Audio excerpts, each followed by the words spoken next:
On est samedi le 10 janvier, bienvenue en prenant votre café. Je suis toujours comme à côté sur le côté, hein? On va me tenir droit. On va parler de ICE aux États-Unis, Mark Carney qui s'en va faire le tour du monde.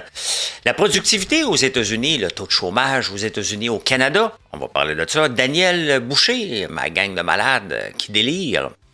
Littéralement, un député, ça brosse, à peu près. Magali Picard qui, le gouvernement ne va pas nous museler, qu'elle dit. Les faillites concernant... Ah, il y a des faillites. Ben oui. Demers collabore. Constructeurs chinois aux États-Unis, comment ça se fait qu'il n'y en a pas encore? Hey, arrête ça. Ça va-tu assez bien, la guenille, hein? Donc, on va parler de tout ça. Et de quoi d'autre? Écoutez un film en accéléré. Faites-vous ça, vous autres? On est-tu rendu là pour vrai? Pas ça.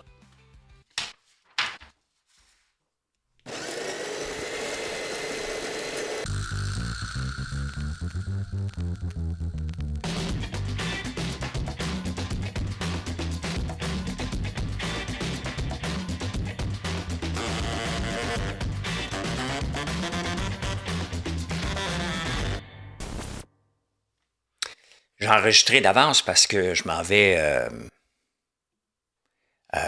aux États-Unis. Ben, au moment où vous l'écoutez, je suis allé voir jouer Alexis. Donc, il fallait que j'enregistre d'avance. Donc, il y a des choses qui vont se passer aujourd'hui, vendredi, qui ont peut-être lieu au moment où j'enregistre, puis qui va changer le cours de bien des affaires, mais je vais vous en parler. On va vous dire c'est quoi. ICE aux États-Unis, ce mouvement-là, cette gang de fous-là, qui se promènent puis qui font des arrestations sans être identifiés tout le temps. Il y a 30 000 soldats comme ça. Bon, il y a eu du dérapage. C'est bien évident qu'à un moment donné, il y a déjà des dérapages avec les policiers. On a vu encore des policiers, je ne sais pas si vous avez vu les images, mais d'un itinérant un peu en psychose. Mais il y a à peu près 20 policiers autour, puis il y en a un qui décide de tirer dessus. C'est bien évident qu'à un moment donné, à 30 000, il va y en avoir des dérapages. Maintenant, pourquoi la femme ne voulait pas arrêter? On ne saura jamais ce qui s'est passé parce qu'on ne le montrera pas. Mais on voit quand même qu'il y a un mouvement assez peu intéressant aux États-Unis. On va se dire ça comme ça. Donc, c'est à suivre. Disons qu'on est bien au Canada. Il fait froid. On a peut-être... on n'est peut-être pas le pays le plus productif. On n'est peut-être pas le pays le mieux géré. On n'est définitivement pas le pays le mieux géré. On ne crée pas tant de richesses que ça ici. Mais quand même, quand on regarde tout ça, là, à un moment donné, il faut se dire, ouais. On est obligé de se comparer. On ne devrait pas se comparer et dire, on va faire nos affaires, mais on est obligé de se comparer. Hey, Mark Carney, qui est parti en voyage, lui, là, qu'est-ce qu'il fait au Canada? Tu sais, c'est correct d'aller en Chine. Il faut faire c'est la première fois depuis 2017 qu'un premier ministre a pas été en Chine. Là, il va aller au Qatar. Il est allé plusieurs fois au UK parce qu'il a habité là-bas. Tout ça, c'est beau, là. Mais qu'est-ce qu'il ramène de concret? Qu'est-ce qu'il va aller chercher au Qatar? Des investissements? On a des ressources à vendre en premier lieu. S'il va un peu partout pour vendre des ressources, c'est parfait. Mais c'est ça qu'on a à vendre, nous autres, là. On ne peut pas juste se promener pour dire allô, puis à un moment donné, ça prend... faut closer, là. Ça prend un CTA, qu'on appelle. Je ne sais même pas ce que c'est. Je me souviens pas en anglais. En français. Mais il faut closer. Il faut aller avec un objectif. Et après ça, tu dis, parfait. Bon. Mon fils. Qui m'appelle, justement. Lui, quand il décide de m'appeler, il va m'appeler 3-4 fois, là. Donc, c'est à suivre. Qu'est-ce que Mark Carney va rapporter, mais à un moment donné, ça prend quelque chose. Il ne peut pas juste se voyager aux frais de la reine comme ça, parce que c'est à peu près ça, sans avoir du concret, là. Qu'est-ce qui va revenir de la Chine? Qu'est-ce qui va revenir du Qatar? On a besoin, sinon, on a besoin de l'avoir ici. C'est pas ici en train de gérer le pays. Il faut qu'il aille chercher de l'argent pour faire de la richesse. C'est comme ça. Hey, écoute, c'est gênant. On n'a pas de productivité ici. Et les États-Unis viennent d'augmenter au mois d'octobre leur productivité en un mois de 4,9 %.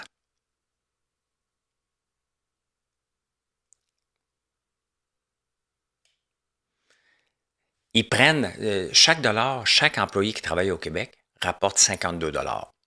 Au Canada, 59 $ à l'heure. Aux États-Unis, c'était 82 $. Là, on rajoute un autre, c'est à peu près 83, 84. Comment voulez-vous qu'on compétitionne? C'est pas une question de salaire, là. Une question de productivité. C'est pas une question de fouetter. C'est une question d'avoir les bons outils, les bonnes technologies et les façons de travailler. C'est gênant. Ça, qu'est-ce que le gouvernement fait pour ça? Pourquoi qu'on est moins productif? Pourquoi chaque personne qui travaille n'est pas capable d'être plus productive et de suivre le beat de nos compétiteurs, de nos alliés? Ils sont encore nos alliés, les États-Unis, là. On peut s'apprendre et dire, ouais, ça. Les syndicats, là, au lieu de retarder le groupe, sont-ils capables de regarder et de dire, qu'est-ce qu'on peut faire? Les syndicats, eux autres, ils veulent travailler pour des entreprises déficitaires qui vont éventuellement fermer. Au lieu de regarder comment on peut améliorer la productivité. Eux autres, ils disent non à l'amélioration technologique constamment. C'est pas un pays, mais on le voit, là. On prend du retard constamment. Quand même qu'on s'améliore un peu au point de vue productivité, si nos compétiteurs s'améliorent plus vite que nous, on se tire dans le pied. Non, je glisse dormir sur ma chaise aujourd'hui. Tu sais, dans le fond, là, je veux juste refaire une autre parenthèse sur Mark Carney, là. C'est une drôle de bébite parce que c'est pas un politicien et c'est pas un homme d'affaires. C'est un banquier. C'est un économiste. Mais c'est une drôle de bébite. On n'est pas habitué de voir un premier ministre comme ça. Personne ne sait vraiment où il s'en va. Y est-tu bon? Y est-tu pas bon? Y est-tu... On ne le sait pas encore. Un an après, on ne le sait pas. C'est qui ce gars-là? Ben justement, quand je vous parle de quelque chose qui va se passer, qui s'est passé vendredi, que je ne suis pas au courant, au moment où j'enregistre, c'est la Cour suprême aux États-Unis risque de faire sauter les tarifs que Trump avait mis en disant que c'était illégal. Donc, c'est peut-être pour ça qu'il a commencé à en enlever un peu partout, Trump, parce que, tu sais, c'est bien beau faire. Il y a des droits internationaux, il y a des droits locaux, il y a des façons de faire, il y a des ententes qu'on ne peut pas changer d'un seul coup. Et lui, il s'est comporté comme un homme d'affaires qui dit, moi, that's it. Parce que même en affaires, là, on a des deals qu'on ne peut pas arrêter là, sans avoir de pénalité. Si je signe quelque chose, moi, que je vais acheter, mettons que tu me... Bon, regardez, c'est déjà arrivé. On va vous dire quelque chose qui est déjà arrivé. J'ai déjà vendu une vanne de popcorn et de barbe à papa à une entreprise. 2 vannes. Problème de livraison, tempête de neige, on arrive 15 minutes en retard au dock pour livrer. On manque notre rendez-vous. Il annule. Il veut annuler la vente. Il a payé. Parce que les entreprises syndiquées, quand tu arrives en retard à ton rendez-vous, ils ne le prennent pas. Puis ils refusent le stock. Et on avait une vanne pleine. Il y avait un deal, tu vas le prendre. C'est à toi de gérer ton affaire. Oui, c'est à nous d'arriver à temps, là, bien évident. Mais il y a une méga tempête. On ne peut pas se promener ces routes avec une vanne. Bad timing, peut-être, mais à un moment donné, il faut avoir de la logique. Là. Donc, Trump s'est comporté comme s'il n'y avait pas... Il avait le droit de le faire et il n'y a pas de conséquences. Donc, à suivre, mais d'après moi, c'est la même chose avec le Groenland. Hein? Il a proposé de les acheter pour 1 million, mais ce n'est pas permis dans les droits internationaux. La seule façon qu'il peut mettre la main sur le Groenland, c'est peut-être de dire, regarde, faites votre référendum, et si ça passe, je vous donne 1 million. Ça, il a le droit. Mais il ne peut pas les acheter avant. C'est le peuple du Groenland qui va décider si ils veulent être annexés ou non aux États-Unis. C'est ça qui va se passer, mais il ne pourra pas les acheter en amont. Ce qui est le fun avec ça, c'est qu'on apprend tous les droits internationaux en ce moment, comment ils sont bafoués, comment ça fonctionne, parce que la plupart des gens, comme vous et moi, on n'est pas habitués à ça, ce genre de choses-là. Ben ouais, on met des tarifs de 100%, ouais, mais tu ne pouvais pas. Ben, c'est ça que la Cour suprême des États-Unis va dire. Là. On va voir ça. Là. Est-ce que vous utilisez ChatGPT pour la santé? Ben, dans le monde, il y a 230 millions de personnes chaque semaine qui vont aller voir ChatGPT pour parler de l'état de santé, comme à perdre du poids, quels médicaments je devrais prendre, je dors pas, qu'est-ce que je devrais faire. Donc, ChatGPT va sortir un ChatGPT Health. Donc, c'est une avenue intéressante parce qu'on veut savoir, on veut tous vieillir en santé, puis on est déjà nos propres médecins avec Google. Là, on peut prendre des photos. Tu sais, à un moment donné, je m'étais cogné dans le front ici. J'avais une... Je dis, oh my God, c'est quoi ça? Je me souvenais plus, je m'étais cogné. J'étais un TDA. J'étais cogné 2 fois à la même place en dessous de la moissonneuse batteuse. Je dis, c'est quoi, c'est un grain de beauté qui prend? Il me dit, non, c'est juste une scratch. Je dis, ah, ouais, OK. Bon, vous allez me dire que je suis hypochondriaque, là. Je ne le suis pas, mais bon, tu vois des signes. Tu demandes, tout simplement.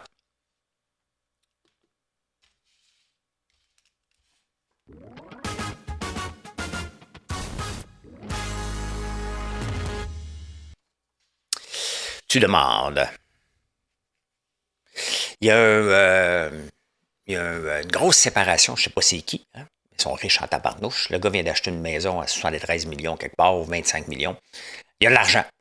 Un couple à Montréal qui se sépare. La madame, elle demande 297 millions en enrichissement injustifié et 45 000 $ par mois de pension alimentaire.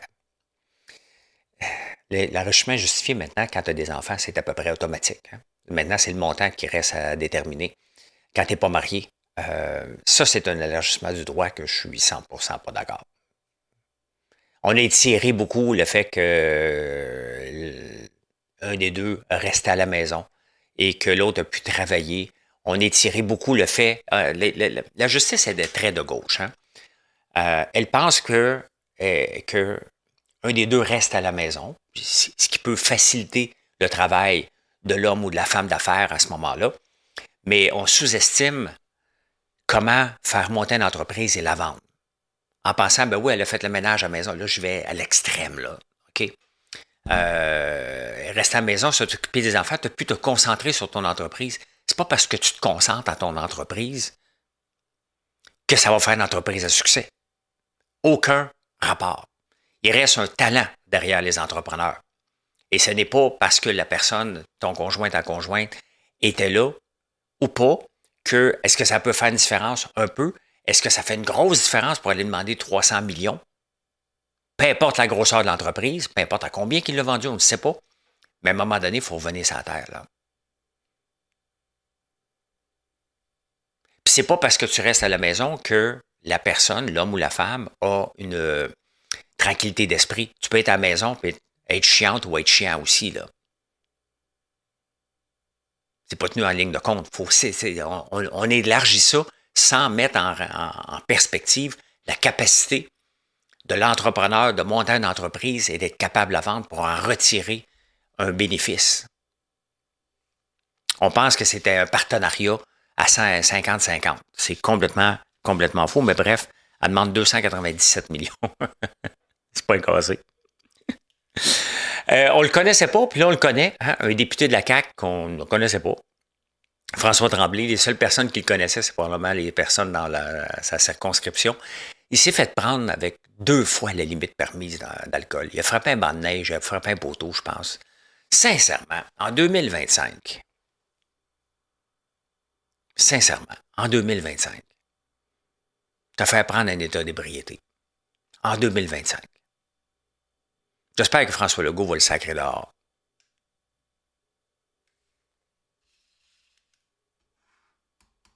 Deux fois, il a pris l'auto. Quel manque de jugement. En parlant de manquer de jugement, il y en a un autre qui en manque à tous les jours. Magali Picard, qui a fait son annonce annuelle de dire que voici ce qu'on va faire en 2026. Donc, on va retarder le groupe. Hein? Les syndicats, ça retarde le groupe.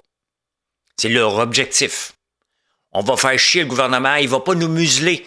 Si on va aller, elle dit, je vais accepter toutes les invitations. Ben oui, tu fais de la bonne télé. On va t'écouter parce qu'on te trouve spécial. Je m'en allais dire des mauvais mots. On va l'écouter parce qu'on la trouve spéciale, Magali Picard. Ben, retarde le groupe. Au lieu de travailler, là, de dire, OK, parfait.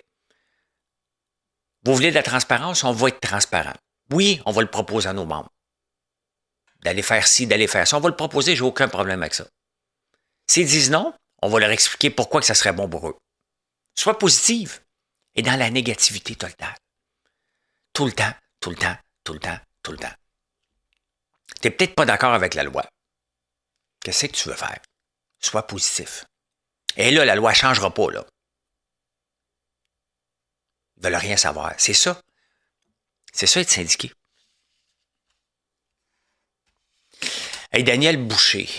T'sais, là, on parle, là, les extrémistes, et surtout les séparatistes, purs et durs, se disent il faut qu'on se sépare du Canada parce que Donald Trump était à la veille dans les prochaines heures de mettre la main sur le Canada. Daniel Boucher, le chanteur. Mettez-le avec Guillaume le Métis-Vierge, là. Faites une conférence à deux, là. Hey, ma gang de malades! Prends pas de vaccin, moi! Vous êtes donc où? Dans la salle, si. Oui, les États-Unis, selon certains analystes qui écrivent sur X, Daniel Boucher, les États-Unis sont à la veille d'envahir le Canada. Voyons donc. Voyons que les États-Unis vont nous envahir, on prend possession du Canada. Arrêtez, là, ça n'arrivera pas. Aller prendre possession d'une île de 57 000 personnes, c'est une autre affaire. Mettre la main sur un pays de 40 millions avec une frontière aussi longue, à un moment donné, il faut être réaliste, là. Puis pensez-vous que le Québec tout seul va se défendre contre les États-Unis si le Canada n'était pas capable? Arrêtez, là. Arrêtez. Comment que les gens peuvent devenir à penser comme ça? Être persuadés que c'est ça. Est-ce qu'il veut faire le 51e État, le Canada? Ben oui, il veut le faire. Moi aussi, je veux faire bien des affaires, bien des choses qui n'arrivent pas, là.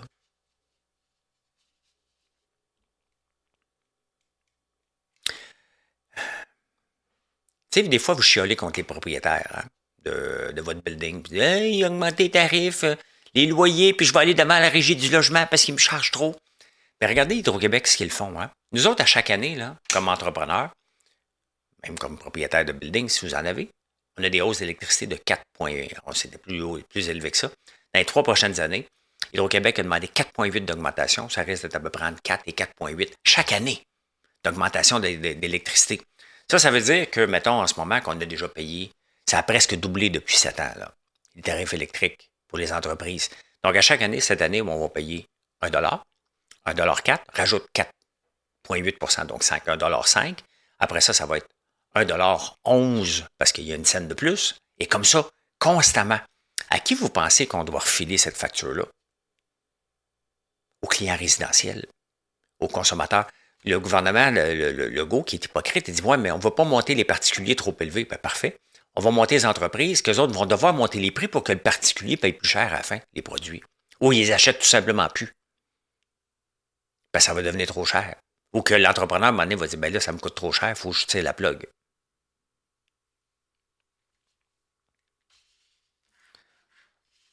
Il faut être hypocrite un peu, à un moment donné.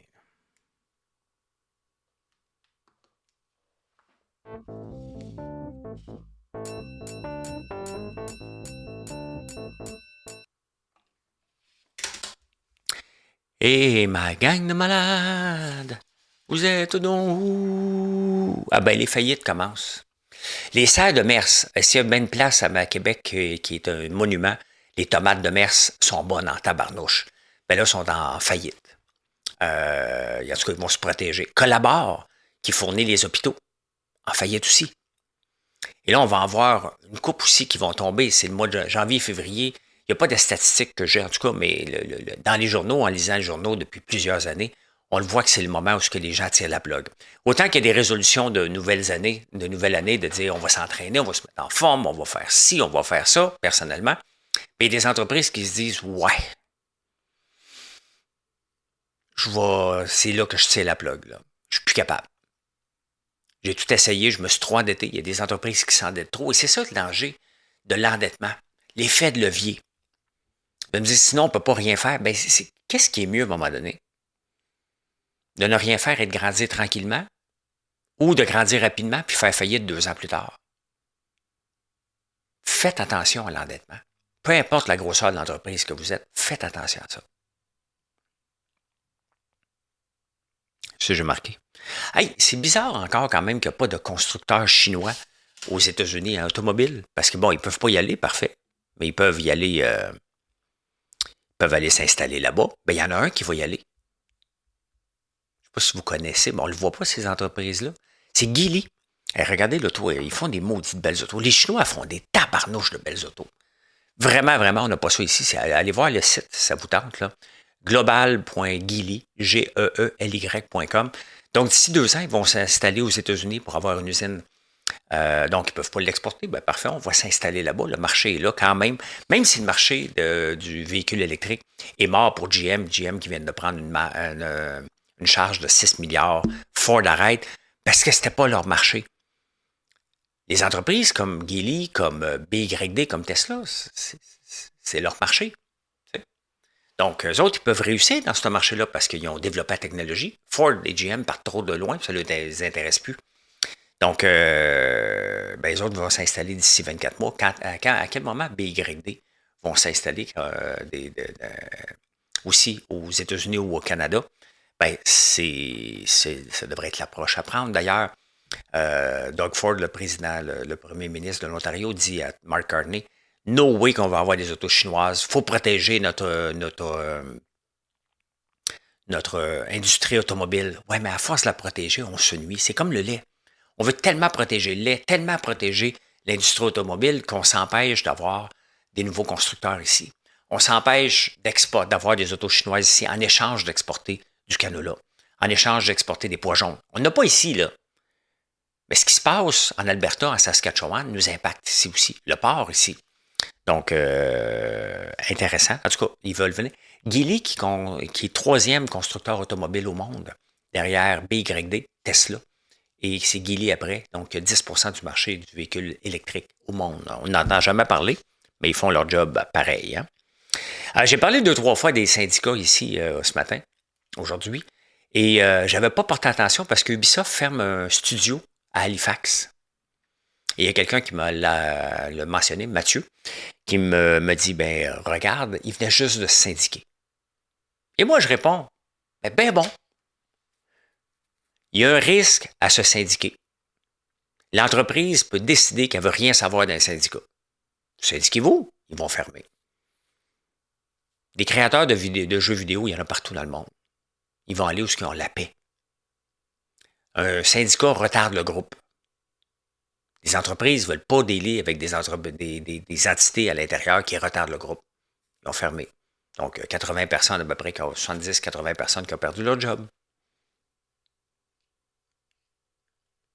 Ils n'ont que à blâmer. Vous devez être réaliste aussi et à y penser. Ça se peut que ça arrive si vous voulez vous syndiquer à l'intérieur de votre entreprise. Pensez pas que c'est pas impossible. Amazon le fait. Pas juste Amazon. Il y en a un paquet d'entreprises qui font ça. Starbucks a fermé un paquet de places. Walmart a fermé à Jonquière. Paquet d'entreprises ne veulent pas des legs des syndicats. Surtout quand on voit leur attitude négative, qui ne veulent même pas être transparents. Donc, comment voulez-vous blâmer les entreprises qui vont avoir ça dans leurs pattes?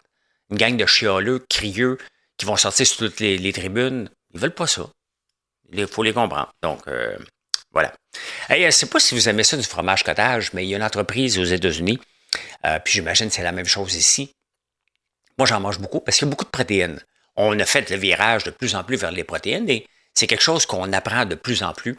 Protéines, carbs, l'huile, donc les lipides, les glucides et les protéines. Mais une augmentation de 60% du fromage cottage. Comment ça se fait qu'à Gros Peu et tout ça, ils en font, mais comment ça se fait qu'ils ne font pas de marketing par rapport à ça? Si le monde veut du fromage cottage, 60% en 3 ans d'augmentation. N'importe quel placement qu'on aurait à bourse qui aurait augmenté de 60%, on serait content. Le marché dit, hey, on va avoir du fromage cottage. On n'en trouve pas tant ces tablettes, c'est extrêmement cher en passant. Les prix ont explosé. C'est cool, il y a un marché pour ça. Pourquoi qu'on est toujours en retard sur le meilleur lait au monde, sur la meilleure industrie du lait au monde? Comment ça se fait qu'on est toujours en retard sur tout? On n'est pas intéressé à servir le client.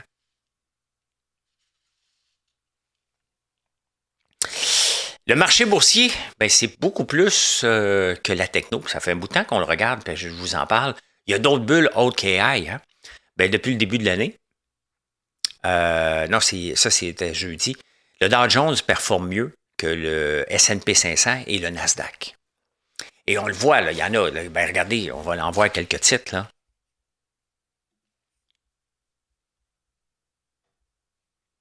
Ah, je suis là. OK, parfait. Ça, c'est Coca-Cola. Pourquoi Coca-Cola a monté en flèche d'une seule journée? Ben, c'est les tarifs. Si les tarifs tombent, donc Coca-Cola peut retomber. Au moment où vous l'écoutez, peut-être qu'il a retombé, là. Mais parce qu'ils achètent leur aluminium, puis il y a des tarifs sur l'aluminium pour les canettes. Donc, ça les a impactés. Si eux autres, donc, le marché anticipe en ce moment que les tarifs vont tomber, donc les canettes vont coûter moins cher pour Coca-Cola. Mais regardez Costco. Costco, qui, j'avais jamais compris pourquoi il avait tant descendu que ça, parce que ça allait super bien. Le marché vient de comprendre que Costco va très bien. Donc, une super augmentation. Il y a d'autres choses qui arrivent, qui fonctionnent. Hein? On a regardé le secteur de la défense. On peut le regarder encore, là. ITA. Si c'est pas une bulle, ça, je me demande bien c'est quoi. T'sais, si on regarde depuis un an. Depuis un an, ben, je l'ai regardé hier, là, mais de 144 à 229. C'est presque 80% d'augmentation. Si on regarde, mettons, NVIDIA, qui on peut dire c'est presque l'indice, de 142 à 185, il n'a pas eu la même performance, l'intelligence artificielle, dans la dernière année. On en parle beaucoup, parce que c'est une nouvelle technologie, ça fait partie de nos vies. On espère beaucoup de l'intelligence artificielle, mais ça n'a pas rapporté tant que ça depuis un an. Pas tant que ça. La défense est forte. Le linge. Oh! On a parlé beaucoup de Groupe Dynamite, mais regardez une autre entreprise du Canada, Aritzia. Checkez ça, comment ça a monté. En un an. Attendez un peu, on va prendre un an. De 56 à 125. C'est du linge, là. Marché du Shein et Temu mettent font un dommage irréparable au linge. Mais vous voyez Aritzia, vous voyez Groupe Dynamite. Oh ben, c'est pas vrai. Tu sais, des fois, il faut regarder, là, quand on entend tout ça, là, c'est peut-être les plus faibles qui vont être éliminés de toute façon par le capitalisme. C'est normal, les entreprises qui ouvrent et qui ferment. 100% normal. Mais ceux qui sont obligés de fermer, parce qu'ils ne sont pas adaptés, ils n'offrent peut-être pas du linge que les gens veulent avoir, vont mettre le dos sur Temu, sur Shein. Est-ce que Aritzia va mettre le chiale contre Temu et Shein? Est-ce que Groupe Dynamite chiale contre Temu et Shein? Ils sont mal placés. Dans la performance boursière. Puis il y en a un paquet d'autres, là. Donc non, ça ne fait pas de dommages. Du tout, du tout, du tout. Ça reste marginal dans l'ensemble. Puis quand tu offres des bons produits que les gens veulent avoir, ça va fonctionner. On est dans le linge, là.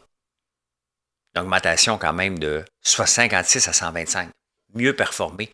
Groupe Dynamite, Aritzia a mieux performé que l'intelligence artificielle. L'or a mieux performé. L'argent a mieux performé. Donc le marché boursier, c'est beaucoup plus que l'intelligence artificielle. Avant de dire ça va tomber, j'aurais plus peur en ce moment que le marché de la défense tombe, mais ça n'arrivera pas parce que là, tout le monde dépense comme des fous. Hein? Est-ce qu'on va pouvoir magasiner dans ChatGPT? Les gens pensent que oui, les analystes. Moi, je ne pense pas qu'on va magasiner tout de suite dans ChatGPT parce que même si je suis dans ChatGPT, je suis avec Shopify, donc il va y avoir des outils pour connecter. Quand même que tu vois un sac de popcorn, est-ce que tu vas l'acheter dans ChatGPT? Il faut quand même que je te le livre. Il faut que je te charge un tarif. Là. Pas le choix. Donc, est-ce que ça va aider? Bien, Shopify, le marché du commerce en ligne va bien, même si le marché du détail va super bien. Le marché du commerce en ligne va super bien aussi. C'est en augmentation. Pas autant, ça reste marginal là, dans l'ensemble du commerce de détail. C'est vraiment pas si gros que ça. Là. Mais Shopify est un des leaders et les analystes le voient à 200 $. Donc, est-ce que ça va être le cas? Ça vous appartient. Je suis utilisateur de Shopify, je ne suis pas un investisseur dans Shopify. Aritzia, on en a parlé. 90% de profit. Hein? Le taux de chômage vient de sortir. On a parlé de la productivité à 4,9% d'augmentation. Bien, ça ne coupe même pas des jobs aux États-Unis. Le taux de chômage a diminué à 4,4. Taux de chômage au Canada, 6,8. Taux de chômage au Québec, 5,4 en augmentation. Les États-Unis augmentent leur productivité, créent encore de l'emploi. Nous autres, on baisse notre productivité et on a de moins en moins d'emplois.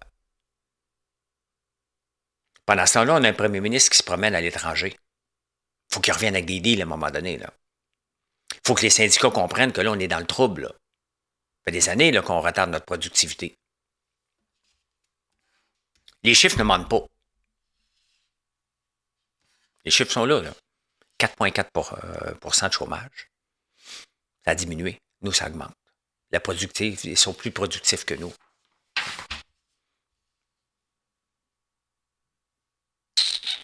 Insolite.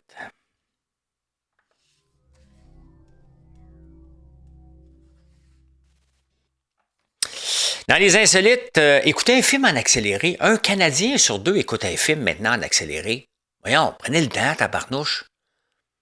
Allez sur Netflix, vous pesez 0,5 de plus vite. Le monnaie, c'est bien beau être TDA, c'est bien beau de dire, ouais, ça va durer 2 heures, on va le réduire, mais prenez le temps. Voyons. Il y a peut-être des gens qui m'écoutent en accéléré ici aussi. Probablement. Moi, je fais pas ça. Je fais pas ça. Hey, il y a un chien qui a mis le feu en Ontario. Puis les assurances disent, est-ce qu'on paye ou est-ce qu'on paye pas? Le gars a des gants de ski chauffants. Donc, il y a des batteries au lithium dedans. Il laisse traîner à terre. Le chien mâche les gants, perce la batterie, pogne en feu, met le feu à la maison. Est-ce qu'il y a eu de la négligence de la part du propriétaire? Qu'est-ce que vous en pensez? En tout cas, si vous n'avez, tenez-les loin de vos chiens, parce que les chiens, ça mâche à l'occasion des gants, ça a l'air. Première fois sur Netflix, The Rip, un film qui va sortir vendredi prochain avec Matt Damon et Ben Affleck. Les deux se ressemblent un peu. Hein. Des fois, j'ai de la misère un peu à les séparer. C'est la première fois que si le film performe bien sur Netflix, ils vont avoir un bonus. Donc, moi, je suis pour ça parce que ça force les producteurs et les acteurs d'aller parler de leurs films sur les réseaux sociaux. Pas d'attendre d'être tout le temps payé, de faire les moussis, on est responsable. Moi, si je fais faire les débatteurs, je vous en parle régulièrement. Je veux que vous veniez m'écouter. On a une responsabilité lorsque c'est pas juste m'aller le faire sans parler sur les réseaux sociaux. Ça fait partie de notre job. Donc, c'est la première fois que Netflix va faire ça. J'ai hâte de voir si c'est bon en partant. Là. Des fois, c'est overrated, les films avec Ben Affleck et Matt Damon, mais quand même. Hein. Ben, moi, je peux dire ceci. Merci d'être là. Passez une excellente journée. Je vous retrouve demain matin ou après-demain, je ne sais pas. C'est le week-end, donc passez une belle journée. Merci. Venez nous voir, françoislambert.one.